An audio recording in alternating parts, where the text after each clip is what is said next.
Voy a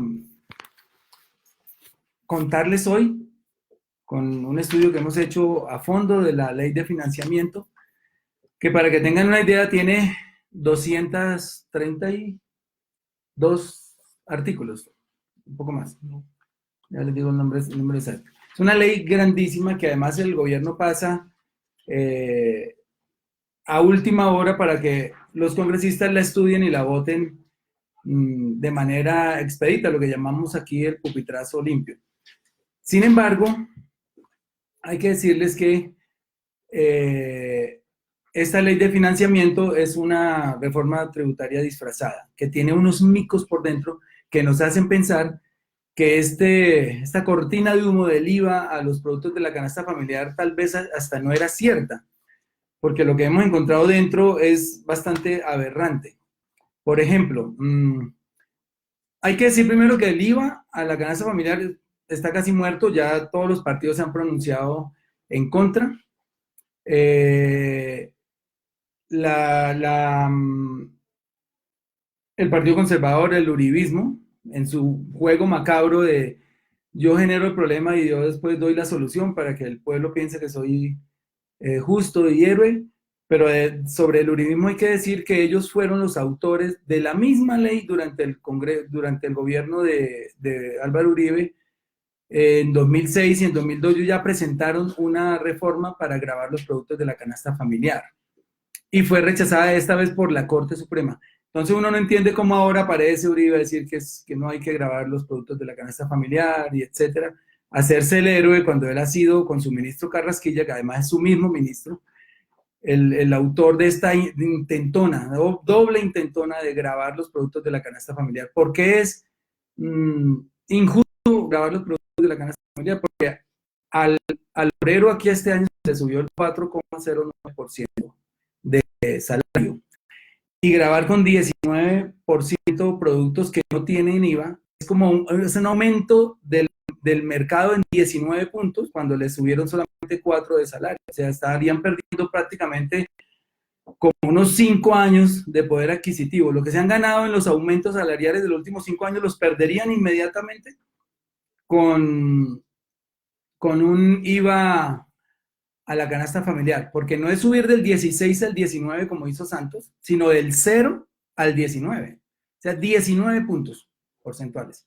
Entonces, sin embargo, como ya les dije, ya no se preocupen por eso, aunque, bueno, se han visto casos en que los mismos políticos a última hora cambian de opinión, pero ya lo han manifestado tanto el presidente del Partido Conservador, el del Partido Liberal, el del Cambio Democrático, toda la bancada alternativa, que somos 44 senadores, no vamos a jararle a esa reforma.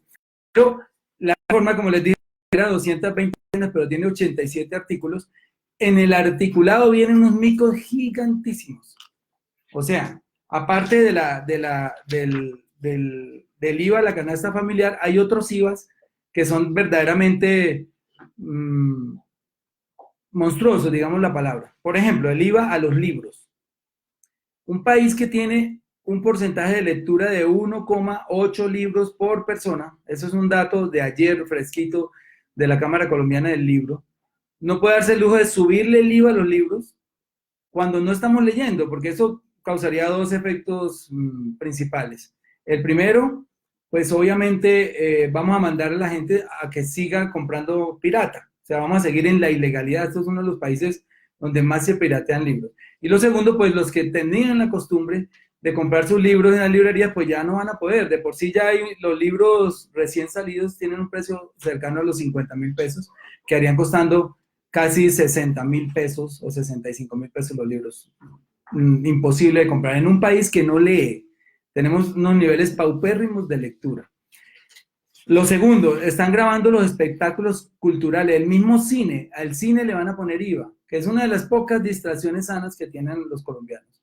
Ya cuando ustedes vayan al cine, si la boleta costaba 10,000, pues va a costar, no sé, 12,000, 13,000. Y hay otra cosa particular y es el efecto que produce acercar las cifras. Por ejemplo, el huevo vale 400. Si uno le pone el 19%, pues va a quedar en 450 y pico, 60 y pico, pero la gente no le cobra a uno, no le da vueltas de 60 y pico, o sea que se vuelve de 500. pesos. O sea que eso tiene un efecto, el efecto de aproximación, que convierte el alza ya no en 19, sino como en 30%. Eso puede pasar con muchos productos y así está contemplado. Entonces, bueno, pero hay otro mico que es el de las, las, las devoluciones. Las devoluciones, porque ellos dicen rimbombantemente, bueno, vamos a hacer unas devoluciones que son realmente unas compensaciones a la clase menos favorecida, los estratos 1 y 2, eso es mentira, eso es paja. Cuando subió el IVA del 19 al del 16 al 19%, en el gobierno de Santos le prometieron que uno de esos puntos, uno de esos 3 puntos iba para la educación superior. Y eso nunca se cumplió. Por eso hoy, mañana salen los estudiantes a paro y parte de la intención de esta transmisión es invitarlos al paro mañana. Hay que salir a las calles a protestar, a defender la educación pública, a defender a los trabajadores que salen a protestar, a las amas de casa, a las organizaciones sociales que a propósito siguen siendo víctimas de asesinatos. Esta semana se recrudeció nuevamente y han asesinado cerca de 5 personas en la última semana. En fin, y detrás, acá vienen en el articulado de la reforma vienen otros temas que yo les voy a explicar, les voy a tratar de explicar, porque ellos lo vuelven muy técnico precisamente para que la gente no lo entienda. Y es, por ejemplo, para que tengan, hay una exención de 10 años a quienes inviertan en el agro, lo cual a simple vista puede parecer muy bien, tienen el dato de las... pero resulta que que esta exención no cubre a todos los campesinos de Colombia. Esa exención cubre solamente, y dice acá, esto sí me toca leerlo porque como les digo bastante técnico, dice, plantea incentivos tributarios para las inversiones en el sector agropecuario para inversiones que superen los 1.650 millones de pesos, ¿no? ¿Quién tiene 1.650 millones de pesos para invertir? Para que le pongan exención de 10 años. Es decir, los grandes latifundistas son los únicos que pueden hacer ese nivel de inversiones y a ellos no les van a cobrar impuestos por 10 años. Los que no tengan 1.650 millones, es decir, el campesino común y corriente, sigue pagando impuestos. Miren la injusticia, esto es otro agroingreso seguro. El gran latifundista no paga impuestos por 10 años, el campesino normal sigue pagando impuestos por 10 años, pero no obstante, el IVA que le están poniendo también a los insecticidas y a los abonos. O sea, en este paquete de IVA viene un 19% para los abonos y un 19% para los insecticidas, que son las materias primas de los campesinos. Pero ¿quiénes se van a beneficiar? Simplemente los grandes latifundistas. ¿Qué es un latifundio? O sea, esas propiedades que miden más de 200 hectáreas, ¿cierto? Y que están en manos de muy poquita gente. Aquí la mayoría de las tierras son minifundios, son pequeñas extensiones de tierra de 1, 2, 10 hectáreas, y esos son más del 70% de la tierra en Colombia. Mientras que los grandes latifundios no tienen que pagar impuestos durante los próximos años. O sea, siguen clavando al campesino común y corriente. ¿Cuál imaginan ustedes que puede ser la intención del gobierno de seguir jodiendo a los pobres con el IVA, clavando a los campesinos, dándole más gabelas a los ricos, bajándole los impuestos a los ricos, subiéndoles a los pobres? Pues sencillamente poder doblarle el pescuezo a la gente cuando lleguen las elecciones, mantenerlos en ignorancia, mantenerlos en condiciones extremas de pobreza, para que vendan el voto. Es que yo no veo otra posibilidad, ninguna otra razón. Es una razón perversa, pero no puede ser que lo hagan tan de frente sin sonrojarse, y además lo dicen, y aquí pues yo fui de eso porque soy de las comisiones de presupuesto. El ministro se para ahí y lo dice sin ninguna vergüenza. Hay que bajarle un porcentaje a la renta de las grandes corporaciones, hay que quitarles el IVA a la importación de bienes de capital, que cuesta un montón de plata, y eso solo favorece a los ricos. Y con estos micos que estamos descubriendo, como este, ¿qué artículo era ese? El artículo 60, el 68, pero el artículo 68 de esos 80 y pico que componen 87 que componen el articulado de la ley de financiamiento, habla de eso. Exención de impuestos por 10 años a quienes invierten en el agro más de 1.600 y pico de millones. Pues ya ustedes saben quién puede tener 1.600 y pico de millones. El señor Ardila Lule para invertir en sus plantíos de azúcar, de caña de azúcar.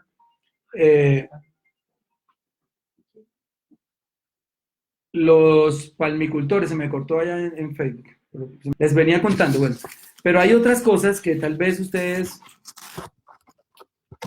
o tal vez ustedes no, nosotros también, yo cuando estaba, digamos, antes de entrar al Senado, cuando estaba fuera de la política, no entendía. Y es que, por ejemplo, hay una cantidad de negocios que se tejen en torno a la política para beneficiar a las multinacionales, para beneficiar a las grandes corporaciones, y uno de ellos se llama la...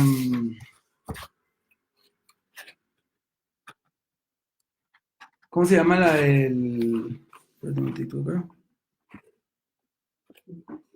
Es una ley para blindar las inversiones que se llaman los contratos de estabilidad jurídica. Contratos de estabilidad jurídica, imaginen el nombre. Eso no le diría a nadie y cualquiera diría yo apruebo eso, no sé qué sea eso. Entonces sale el que lo inventó, que fue el presidente Uribe, a decir es que hay que darle confianza inversionista para que vengan, para que no... ¿Ya lo tenemos aquí? Sí.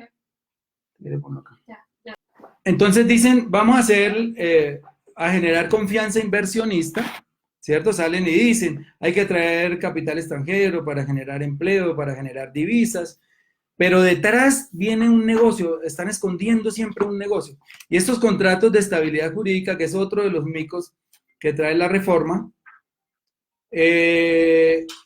disculpen un segundito. Javi, ya lo llamo que estoy en un directo, por favor, hermano. Ya lo llamo que me está dañando el directo. Disculpen.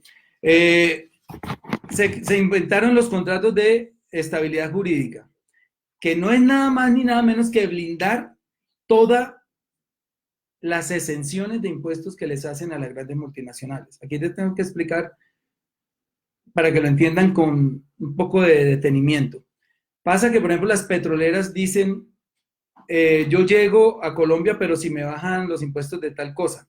O yo llego o hago exploración si me dan tales gabelas. Y los gobiernos acá las dan. No sabemos, en esto no puedo, sospecho que sí, pero no puedo afirmarlo, si hay dinero bajo la mesa para que ellos hagan estas gabelas que cuestan billones de pesos, y ya les voy a decir cuánto al país. Por ejemplo, había una que era grabar con el 7% el envío de dinero de las ganancias de las multinacionales a sus países de origen. Por ejemplo, aquí llega la Drummond, o llega, que la Drummond es canadiense, creo, o americana, y llega y dice, me gané este año 15 billones de pesos, y los manda para allá y aquí no le cobran ningún impuesto. O sea, es el único país donde pasa esto. Chile, por ejemplo, lo cobra el 25% del envío de remesas, el envío de excedentes de capital a sus países de origen, y aquí no cobramos ni un centavo porque había 7% y Uribe lo quitó. Entonces, ¿cuánto ha perdido el país desde hace 12 años que quitaron ese 7% a hoy?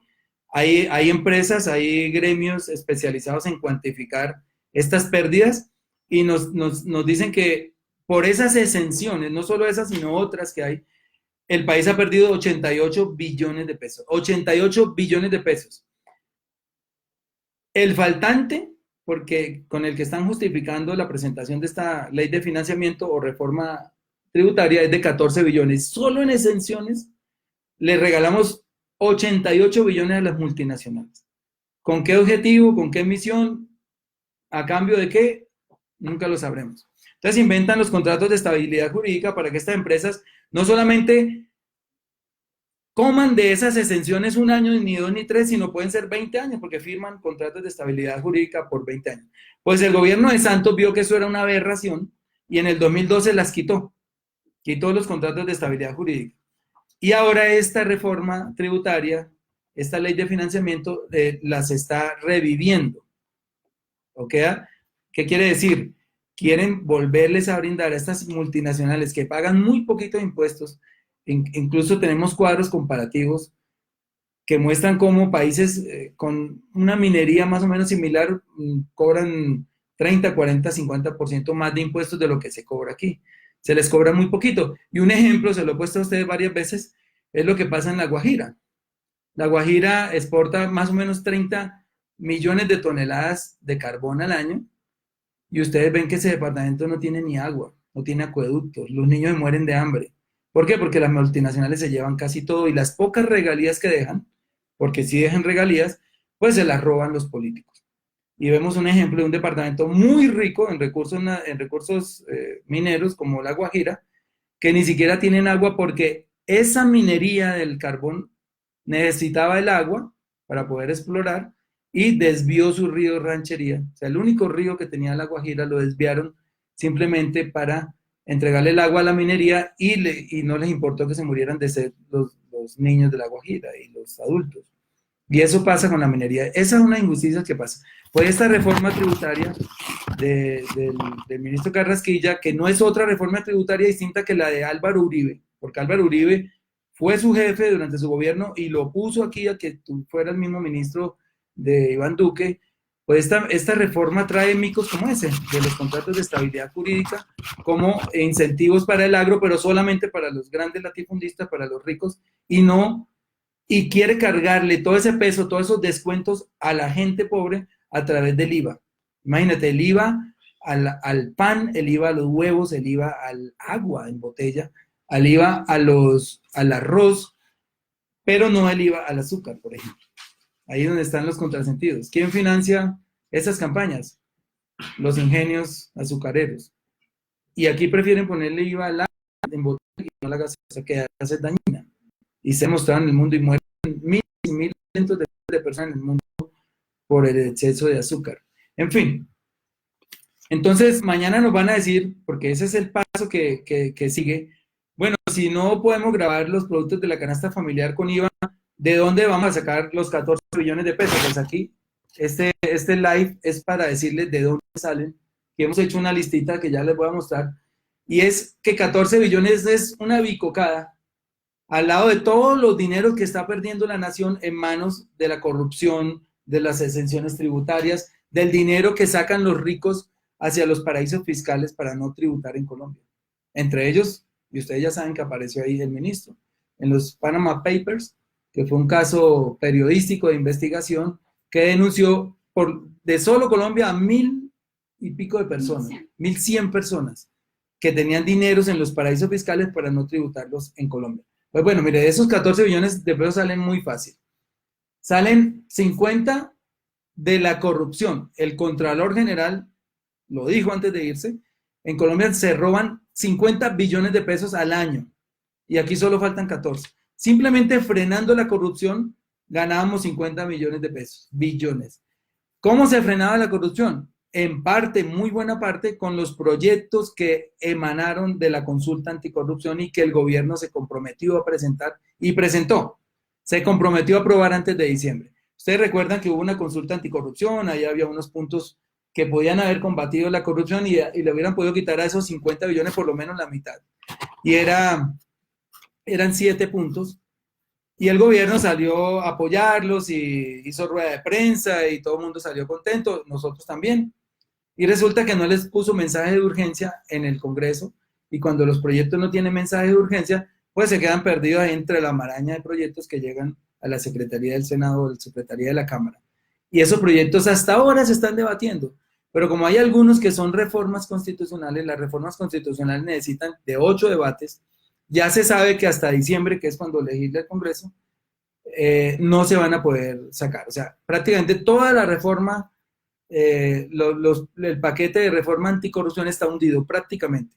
Los mismos congresistas del Centro Democrático que salieron a decir que no apoyaban la consulta, que porque el Congreso podía hacer las reformas, mentiras. El Congreso nunca va a hacer esas reformas. El primer proyecto que se hundió fue el de bajarnos el salario de los congresistas, que ustedes ya saben que es un salario exagerado. No lo puedo decir hoy, no porque no se trabaje, aquí hay la mitad de estos congresistas trabajan y merecerían el sueldo, sino porque el sueldo de los trabajadores es muy poquito. O sea, no es que este sea muy alto, sino que el de los trabajadores es muy poquito, entonces la brecha es gigante. es de 40.5 veces el salario de un trabajador. Entonces yo diría que bien, que ganen 25 millones o 30 los congresistas si un trabajador ganara 2 millones. Yo creo que ahí sería una regla justa, digamos, estaríamos como dentro del rango internacional, que es que el parlamentario gane 10 veces más que un obrero, hasta 15, pero aquí ganamos 41 veces más que un obrero. Y esa injusticia no se pudo superar porque el Congreso ya sepultó la posibilidad de bajarnos el sueldo, y eso era una de las, casi que el punto más importante de la consulta anticorrupción que muchos de ustedes votaron. Entonces, los demás proyectos que habían podido redundar en bajar esos 50 billones de pesos de la corrupción también se van a hundir. Luego va a seguir la corrupción y más empoderada que antes. Otro ítem del cual podemos sacar esos 14 billones de pesos para no gravar la canasta familiar, porque son ideas que hay que llevar mañana a la plenaria y a las comisiones, es los beneficios, las exenciones de las que ya les hablé, ¿no? Estamos hablando de 50 billones en corrupción y 88 billones en exenciones tributarias. ¿Qué son las exenciones tributarias? Es que a las empresas, a las grandes corporaciones y a los amigos de los políticos, vienen y hacen lobby aquí cuando hay proyectos y como ellos financian las campañas de los políticos, pues les cobran eso a través de votos legislativos y terminan legislando por exenciones tributarias para esas empresas, para esas multinacionales.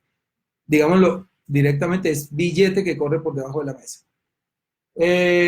Hay unos excedentes de Ecopetrol que no quiere tener en cuenta el ministro. Resulta que los presupuestos se hacen teniendo en cuenta unos precios internacionales de las materias que exportamos. Por ejemplo, en este caso, el año pasado, cuando se sentaron a hacer el presupuesto de 2018, dijeron el petróleo está a 57 dólares. Pero resulta que el promedio del petróleo este año va a terminar casi en 67 dólares. Esos 10 dólares de más significan para el país 4.5 billones de pesos. Es decir, el estimado es que cada dólar que sube el petróleo a nivel internacional le representa a Colombia casi 450.000 millones de pesos. No están teniendo en cuenta eso. Y para el año entrante es peor todavía, porque el presupuesto de 2019 se hizo con un precio del petróleo sobre 67 dólares y el precio del petróleo está rondando los 80 dólares, 70 y pico. Digamos que en promedio podría tener 10 dólares más y ahí se sacarían otros 4.5 billones. Entonces, ¿qué está pasando? El Ecopetrol tiene hoy unos excedentes que pueden rondar los 15 billones de pesos a final de año, y esos 15 billones de Ecopetrol que van a tener a final de año no se estimaron en este presupuesto. Luego de ahí podrían salir por lo menos, digamos que hay un 20% que tienen que repartir en dividendos, porque recuerden que Ecopetrol vendió acciones el 20%, entonces digamos que por lo menos 10 billones de pesos de los excedentes de Ecopetrol, producto del mayor precio del petróleo al que se usó para crear el presupuesto, para calcular el presupuesto, podrían también quitarle ese peso a esos 14 billones e impedir esta reforma tributaria. Entonces, ¿qué estamos haciendo nosotros? Durante la campaña, Gustavo Petro propuso algo que es muy lógico. Resulta que aquí los grandes latifundistas pagan muy poquito, casi sumas irrisorias por las grandes extensiones de tierras. Entonces, por ejemplo, puede haber alguien que tenga 300 hectáreas, 1000 hectáreas, 10.000, como dicen que tiene por ahí algún amigo que ustedes conocen, y pagan sumas irrisorias. ¿Por qué? Porque tienen corrompidos los POT de los municipios, tienen corrompidos al IGAT, que es el que hace, o sea, el Instituto Geográfico Agustín Codazzi, que es el que hace las actualizaciones catastrales. Entonces, cuando van a valorarse estos predios, pues están pagando muy poquita plata. Entonces nosotros hemos propuesto un impuesto al latifundio improductivo. ¿Qué es el latifundio improductivo? Colombia tiene 15 millones de hectáreas productivas de tierra y solo estamos produciendo alrededor de 5 o 6 millones de hectáreas. Esos 9 o 10 millones de hectáreas que están por ahí tiradas para ganadería o para ostentación de los narcotraficantes o de los mismos políticos como un símbolo de poder, que es para lo que usan la tierra, pues se está quedando sin gravar, sin impuesto. Entonces, lo que proponíamos nosotros es gravemos fuertemente el latifundio improductivo para que el propietario se vea en la obligación de producirlo para poder pagar ese impuesto o venderlo, ¿cierto? Incluso el Estado se lo podía comprar. Bueno, de ahí también puede salir una gran cantidad de este dinero que hace falta. Hay otra cosa que también tampoco se entienda mucho, y es que las grandes compañías importan bienes de capital, que pueden ser, por ejemplo, para decir una cosa, una gran editorial puede traer una imprenta gigante multicolor que cueste miles de millones de pesos, que obviamente eso redunda en una generación de empleo y en un crecimiento de la industria, pero esos bienes de capital pagan hoy el IVA normal que paga cualquier ciudadano, como lo pagan ustedes. El ministro lo quiere quitar a cero, bajar de 19 a cero el IVA de la importación de bienes de capital, ¿no?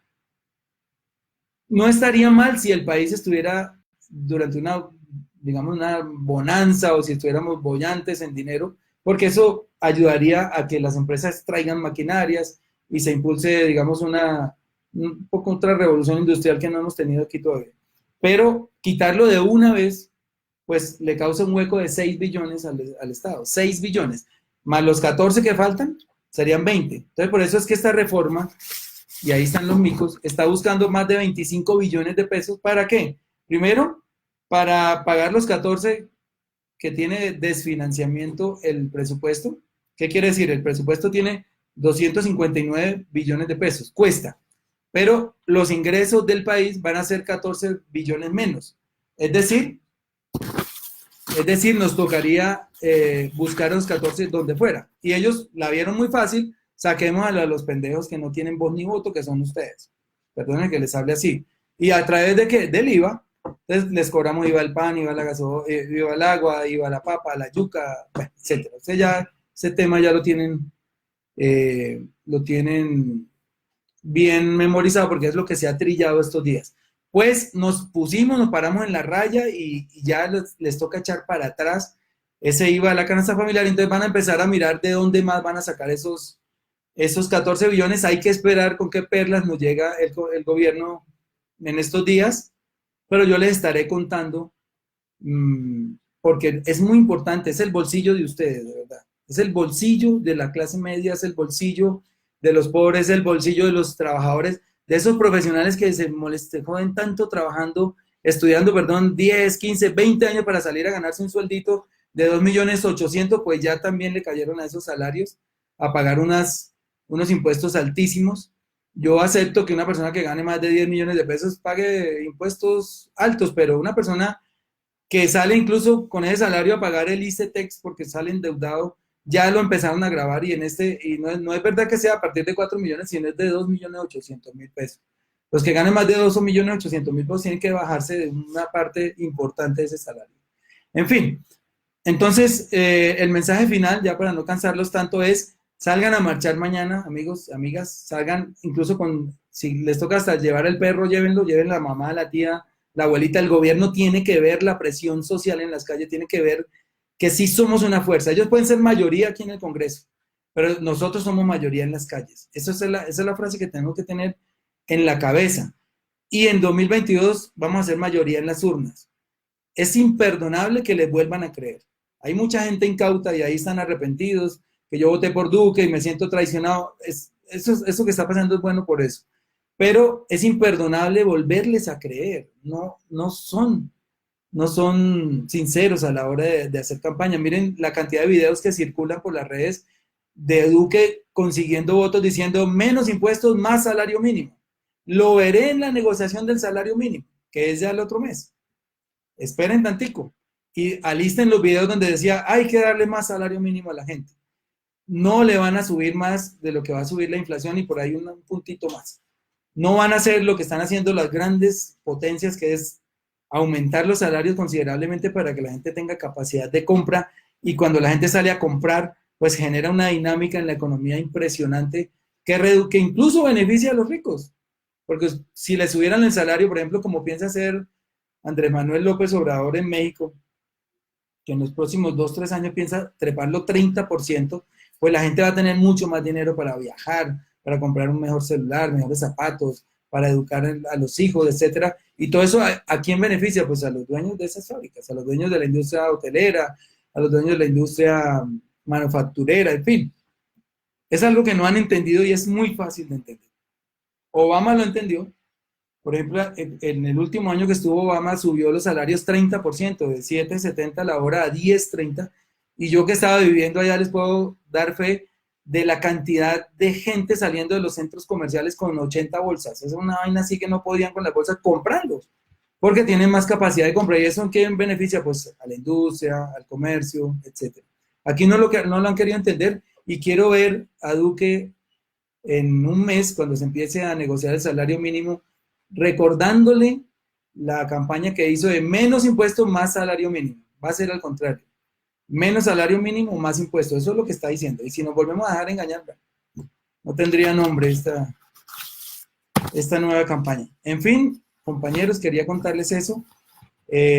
No vamos a permitir que... No tenemos la fuerza en el Congreso para impedirlo, pero sí la tenemos en las calles. Ojo.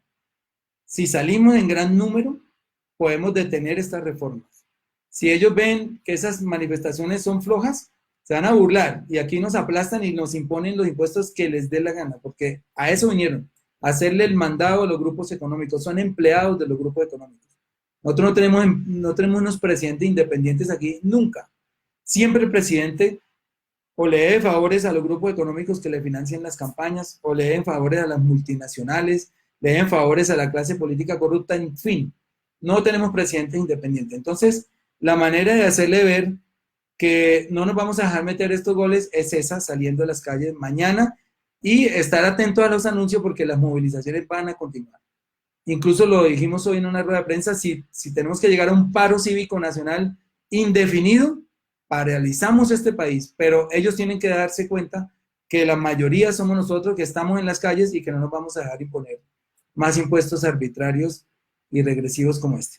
Entonces les agradezco, yo estoy volado aquí de la plenaria, me voy otra vez para allá, les agradezco mucho. Hoy no tengo mucho tiempo de leerlos, pero ahí los he ido mirando, Jason, Lucecita, Manuel Torres, ok. Nos estamos viendo y mañana los espero. Vamos a estar aquí en la Plaza de Bolívar, varios congresistas acompañando las marchas. Nos vemos. Chao, gracias.